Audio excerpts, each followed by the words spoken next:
Hi guys what's up. मेरा नाम है संचित ग्रोवर और ये वीडियो मैं स्पेसिफिकली बना रहा हूं सीए इंटर और सीए फाइनल के स्टूडेंट्स के लिए जो मई 19 अटेम्प्ट या उसके कोई भी बाद वाले अटेम्प्ट में एग्जाम देने वाले हैं। सो जो नवंबर 19 वाले हैं वो भी इस वीडियो को ध्यान से सुनना। आईसीएआई ने कल यानी कि 23 अप्रैल को एक नई नोटिफिकेशन निकाली है जिसके अंदर उसने अपने एग्जाम से रिलेटेड बहुत सारी प्रोसीजर को, बहुत सारे रूल्स को उसने चेंज कर दिया है। कुछ चीजें ऑलरेडी उसने पहले नोटिफाई कर रखी थी, कुछ मेजर चेंजेस हैं जो इस नोटिफिकेशन के अंदर उसने नोटिफाई करी है। तो इस वीडियो को बड़े ध्यान से सुनना और इसको वीडियो को शेयर भी करना अपने सारे दोस्तों के साथ जो मई 19 या उसके बाद वाले किसी भी सीए इंटर या सीए फाइनल एग्जाम में बैठने वाले हैं। सबसे पहली चीज, ये जितने भी चेंजेस हैं ये चेंजेस इसलिए आए हैं क्योंकि आपको पता होगा मई 19 के बाद कुछ इंटर के और कुछ फाइनल के सब्जेक्ट्स में 30% एमसीक्यू आने वाले हैं। ये तो कोई नई चीज नहीं है, पहले तो उन्होंने वही चीज को रिपीट किया। उन्होंने बोला इंटर के अंदर 4 सब्जेक्ट ऐसे हैं, पहले ग्रुप के अंदर 2 सब्जेक्ट कौन से, कॉर्पोरेट लॉ और हमारा दूसरा क्या हो गया, टैक्सेशन। सेकंड ग्रुप के अंदर कौन सा हो गया, ईआईएस एसएम और ऑडिटिंग एंड एश्योरेंस। तो ऐसे 4 पेपर हैं जिन पे 30 मार्क्स का पेपर क्या होगा, एमसीक्यू बेस्ड होगा, नेगेटिव मार्किंग नहीं होगी। ये सारी चीजें ऑलरेडी आईसीएआई ने बता रखी थी। इनफैक्ट आईसीएआई ने अगर देखा जाए पिछले 1-1.5 महीने में कुछ सैंपल एमसीक्यू क्वेश्चंस भी दिए हैं, आरटीपी के अंदर भी एमसीक्यू क्वेश्चन दिए हैं जो आई होप आप सब पढ़ रहे होंगे या आपने पढ़ लिए होंगे। ठीक है जी। अब नई चीजें क्या आई हैं इसके अंदर वो ध्यान से सुनना है। नई चीज, सबसे पहली चीज उन्होंने क्या बोली है, उन्होंने बोला है आपके एमसीक्यू करने के लिए एक अलग से ओएमआर शीट दी जाएगी। ये न्यूज पहले ही काफी समय से इंटरनेट पे आपने इधर उधर घूमते देख ली होगी, कुछ लोगों ने ऑलरेडी यूट्यूब चैनल पे भी बोल दिया था इसको। ये न्यूज तब तक क्या थी, बेसिकली आईसीएआई के जितने भी सेंट्रल काउंसिल मेंबर्स हैं उन्होंने कहीं ना कहीं पब्लिक प्लेटफॉर्म पे इस न्यूज को पहले ही डिक्लेयर कर दिया था, मगर फॉर्मली अब आईसीएआई ने बोल दिया है कि आपको जो आंसर शीट मिलेगी वो 2 पार्ट्स में डिवाइडेड होगी। एक नॉर्मल आंसर शीट जिसे उन्होंने नाम दिया है डिस्क्रिप्टिव आंसर शीट, और एक आपको मिलेगी ओएमआर शीट। ओएमआर मतलब हर चीज के आगे 4 सर्कल होंगे और आपको वो सर्कल्स फिल करने हैं। यानी एमसीक्यू वाला पार्ट जाएगा ओएमआर शीट में और बाकी जाएगा डिस्क्रिप्टिव में। आपको 2 अलग अलग आंसर शीट सबमिट करनी है अपने एग्जामिनर को, इसका ध्यान रखना। अगली चीज, सर ओएमआर शीट में सर्कल किससे करने हैं, आईसीएआई ने क्लियर कर दिया है एचबी पेंसिल से करना है। आप में से जितने फाउंडेशन के स्टूडेंट्स होंगे उन्होंने भी फाउंडेशन में यही किया होगा। As far as MCQ is concerned वहां पर एचबी पेंसिल प्रिस्क्राइब की हुई है, उसी से सर्कल को आपको हाईलाइट करना होता है। एंड आई वुड सजेस्ट यहां पे कुछ फैंसी करने की जरूरत नहीं है, बिकॉज वो आपकी ओएमआर शीट डिजिटली चेक होती है, ऑटोमेटिकली चेक होती है। अगर आपने एचबी पेंसिल यूज नहीं की तो वहां दिक्कत आ जाएगी। मगर ध्यान रखने वाली बात यह भी है कि ओएमआर शीट के ऊपर जो आपको स्टार्टिंग में अपनी इंफॉर्मेशन लिखनी है, जो सर्कल में नहीं करनी, स्टार्टिंग में जो इन्फॉर्मेशन देनी होती है, रोल नंबर को लिखना होता है डिजिट्स के अंदर, रोल नंबर को वर्ड्स में लिखना होता है, वो सारा कुछ आपको ब्लैक इंक पेन से लिखना है। So as far as the circle thing is concerned, HB pencil. और कुछ भी लिखना है आपको ओएमआर शीट की स्टार्टिंग में जो डिटेल्स फिल करनी होती है आपको, वो होगा आपके ब्लैक पेन से। तो आपको ब्लैक पेन भी लेके जाना है और आपको पेंसिल भी लेके जानी है। ब्लैक पेन को ऑफ कोर्स लेके जाओगे क्योंकि डिस्क्रिप्टिव की पूरी शीट आपको किससे करनी है, ब्लैक पेन से करनी है। ये तो आप सबको पता ही होगा। अगली चीज उन्होंने अमेंडमेंट क्या करी है, पहले क्या था, आप पेपर में अगर 40 मिनट लेट पहुंचते थे तो आपको एंट्री मिल जाती थी। पेपर आपका स्टार्ट होता है 2 बजे, 1:45 पर आपको क्वेश्चन पेपर दे दिया जाता है। तो उन्होंने पहले प्रोविजन में रखा 2:40 तक बच्चा आए तो उसे एंट्री मिल जाती थी। इस बार उन्होंने रिड्यूस करके उसको क्या कर दिया, 2:15। यानी आइडियली स्पीकिंग आपका एग्जामिनर, आप अगर 15 मिनट से ज्यादा लेट हुए हैं आपको एंट्री देने से मना कर देगा। तो आपको इंश्योर करना है कि आपको एग्जाम के सेंटर पे टाइम पे पहुंचना है। ICAI is getting very very very strict about it. ठीक है जी। नेक्स्ट, आप एग्जाम सेंटर को 5 बजे से पहले छोड़ के नहीं जा सकते। आपको एग्जाम आता है या एग्जाम नहीं आता है, एक बार आप एग्जाम सेंटर में चले गए तो आप 5 बजे तक तो अंदर ही बैठेंगे और आपको आपके एग्जाम वाले इन्विजिलेटर क्लियर कट मना कर देंगे बाहर जाने से। सबसे इंपॉर्टेंट चीज आई है मेरे हिसाब से पॉइंट नंबर 6 और पॉइंट नंबर 8। यहां पर एग्जामिनर ने क्या बोला है, यहां पर आईसीएआई क्लियर कट बोल रहा है कि आपका सिर्फ आंसर शीट अलग नहीं होगी, आपका क्वेश्चन पेपर भी अलग होगा। मतलब अगर आपके पेपर में 70 मार्क्स का पेपर आ रहा है डिस्क्रिप्टिव के लिए क्वेश्चन पेपर, उसका क्वेश्चन पेपर अलग होगा और एमसीक्यू की क्वेश्चंस की अलग से एक बुकलेट आएगी जिसका नाम आईसीएआई ने क्या रखा है, एमसीक्यू बुकलेट।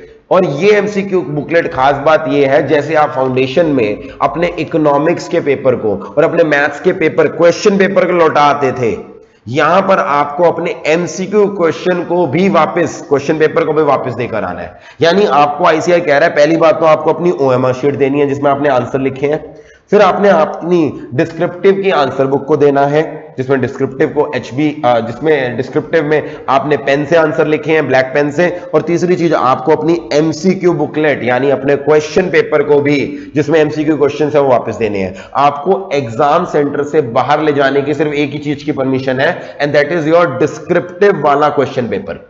ऐसा आईसीआई ने क्यों किया? आईसीआई हमेशा ऐसे इसलिए करता है ताकि उसके एमसीक्यू क्वेश्चन बाहर लीक आउट ना हो जाए, वो बार बार वही सेम क्वेश्चन पूछता रहेगा तो बड़ा एग्जाम इजी हो जाएगा।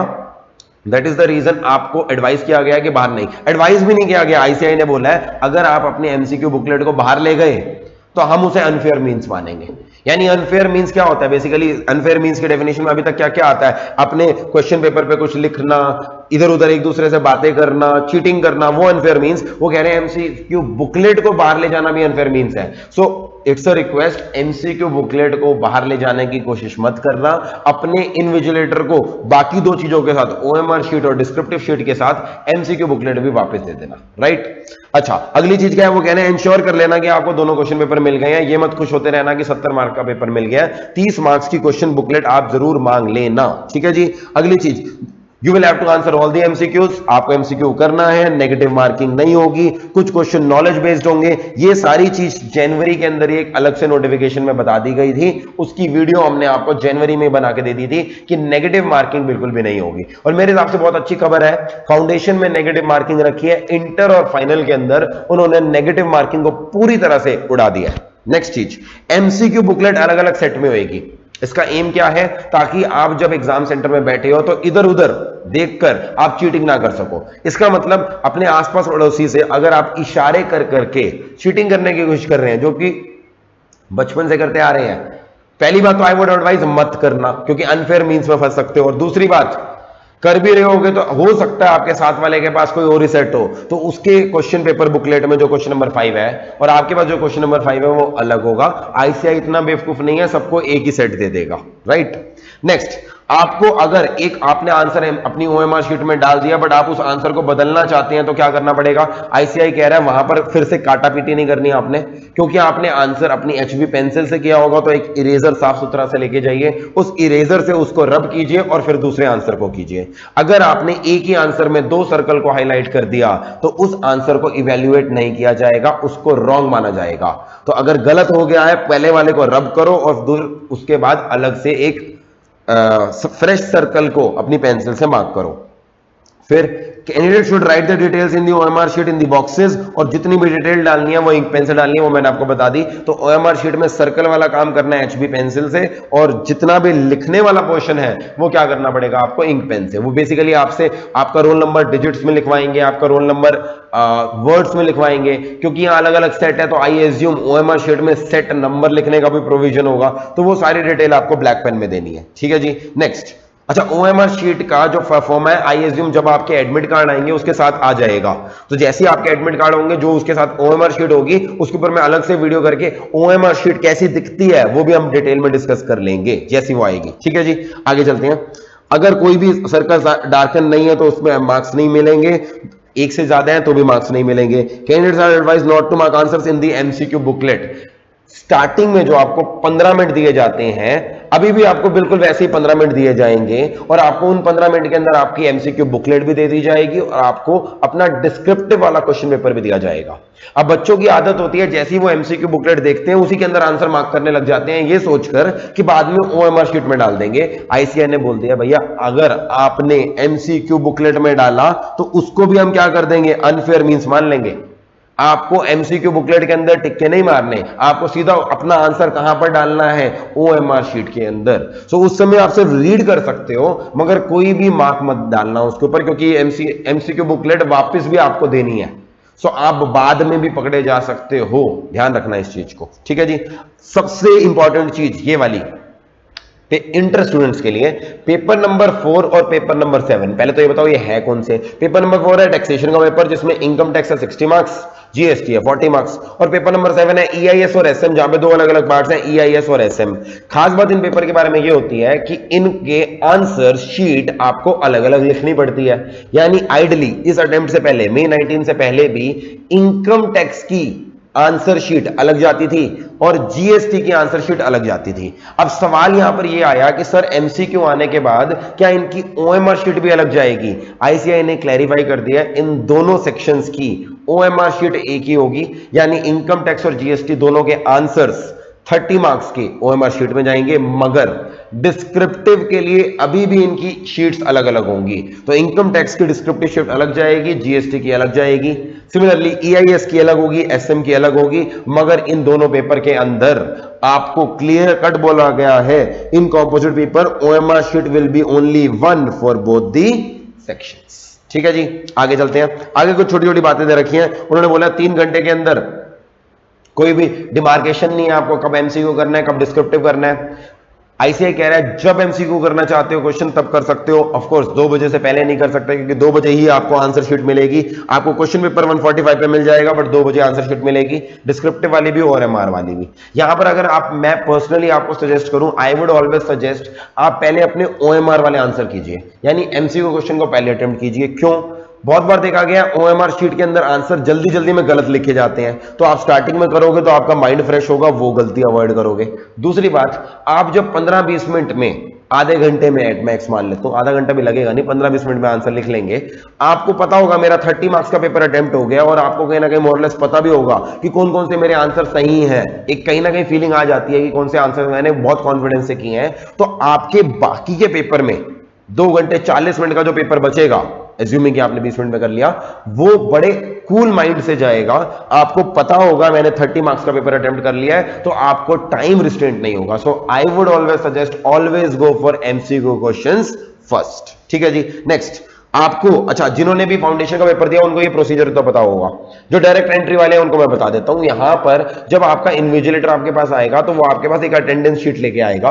उस अटेंडेंस शीट पे आपका रोल नंबर लिखा होगा, आपका नाम लिखा होगा, आपको उसके अगेंस्ट साइन करना है। जब आप साइन करोगे तो वहां पर एक स्टिकर लगा होगा, उस स्टिकर को आपने उतारना होता है और अपनी आंसर शीट में पेस्ट करना होता है। This is the usual ICI का प्रोसीजर। यहां पर आईसीआई ने क्लैरिफाई क्या किया है, वो जो अटेंडेंस शीट वाला स्टिकर है वो आपको सिर्फ डिस्क्रिप्टिव वाली शीट के ऊपर लगाना है, ओएमआर शीट के ऊपर उसको लगाने की जरूरत नहीं है। So this is another clarification जो आईसीआई ने दिया है। ये मत सोचते रहना कि ये स्टिकर किस पे लगाऊं, ओएमआर शीट पे नहीं लगाना। साथ साथ उन्होंने बोला है जो आपकी ओएमआर शीट है ना तो उसको स्टेपल करना है, ना आपको उसको डिस्क्रिप्टिव वाली शीट के अंदर डाल देना है, उसको अलग से आपको देना है। इनफैक्ट आपका जो रोल नंबर होता है उसके पीछे साइन करता है आपका इन्विजिलेटर जब आपकी वो शीट ले लेता है। तो उन्होंने बोला है यहां पर आपके एडमिट कार्ड पर वो अलग अलग एक्नॉलेजमेंट देगा। There is a page 2 of admit card. उस पेज 2 के ऊपर अलग अलग कॉलम बने आएंगे इस बार ओएमआर शीट के लिए और आंसर शीट के लिए।